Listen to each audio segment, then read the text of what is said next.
Homework is always a pain, but when I just want to cuddle, it's even harder. Kokichi is so warm, and being close to him, feeling him against me, and being able to be calm for once, it's addicting to me. Just like getting home after walking through a snowstorm to be met with a warm bath. The warm water defrosting your fingers and toes while you relax next to the one you care about. After getting all warmed up, you get dried off with dryer heated towels.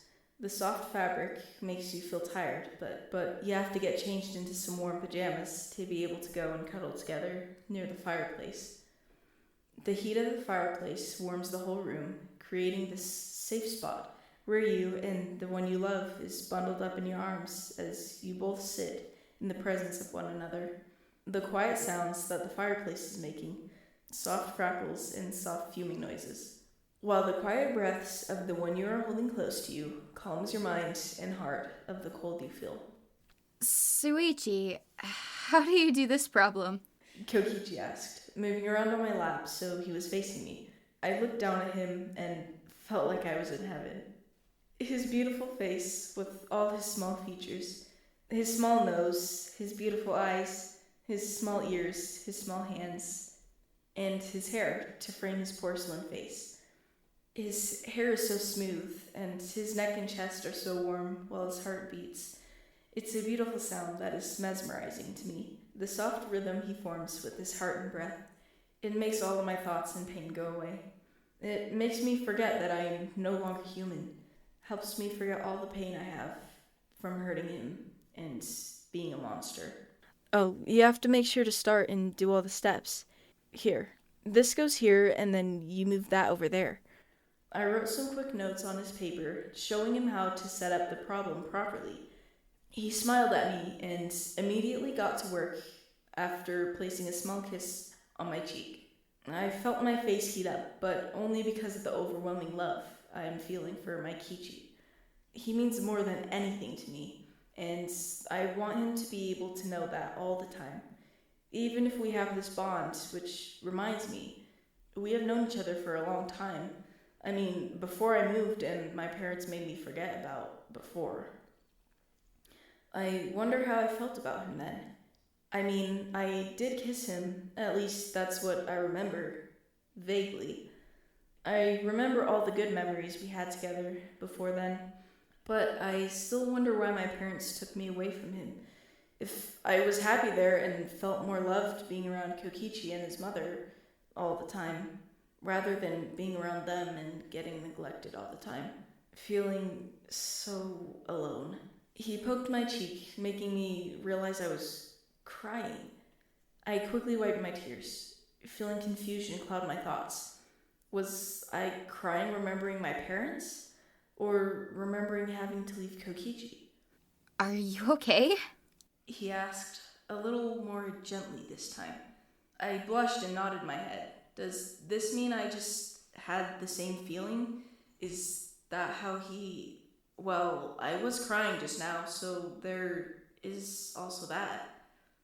Yeah, sorry, I whispered with a smile on my face. I didn't know if the smile was genuine or not, but at the moment, I didn't want him to have to worry about me. You don't have to apologize. What's making you cry? He said sternly, making me flinch a bit. Sorry, I didn't mean to scare you. I just want to know what's wrong. He said quickly after. He was holding onto my shoulders and looking into my eyes. This position made me feel nervous, not because he was too close to me or anything. I just felt nervous telling people about what's wrong. It's okay. I was just thinking about my parents, I whispered, feeling all the memories coming back after saying that one word. Hey, Mom! I screamed, looking down at my finger. I accidentally cut myself while helping her with dinner. I was already freaking out seeing all the blood dripping onto the cutting board. What is it? I'm trying to get this done, Suichi. She said sternly, making me flinch. I knew better than anyone that when she uses that tone, you don't bother her, no matter what. Sorry, I whispered quickly, going to the bathroom to bandage my hand while trying to keep my tears and screaming at bay. I silently sobbed into my hands before I heard her yell from downstairs. Suichi, come and clean this mess up. She yells. I immediately wiped my tears away and put a smile on my face. I can't make her angry. Okay, sorry, I yelled back with a smile. I felt tears in my eyes still, but I still went downstairs to clean up the cutting board. You shouldn't have made a mess in the first place. She sighed, putting her hand on her head. She always gets mad when something doesn't go her way, and I'm always making mistakes. I'm a mistake. I sighed and let my head fall onto his shoulder. I felt so useless and tired that I just wanted to hold him, to try and feel better. I'm so sorry, Shu. I had no idea. He whispered, placing a gentle kiss on my cheek, down to my neck. It made me calm down, but I still felt sad. I made him worry about what has already happened. I should be over it now anyway. I'm just a useless idiot. It's okay to feel sad about it. Just let yourself cry. I'm right here for you. He said, moving one of his hands to my hair to gently stroke my head. I shivered at the feeling and because of my tears and crying, but I didn't let it bother me too much. I just let myself cry against Kokichi, feeling all my weakness and vulnerability come out in my cries. Are you feeling better now? He asked after my tears and sobs came to a close. I smiled and looked up at him. Yeah, thank you so much, I whispered, putting a hand on his cheek before pulling him in for a kiss. He smiled against my lips and wrapped his arms around my neck.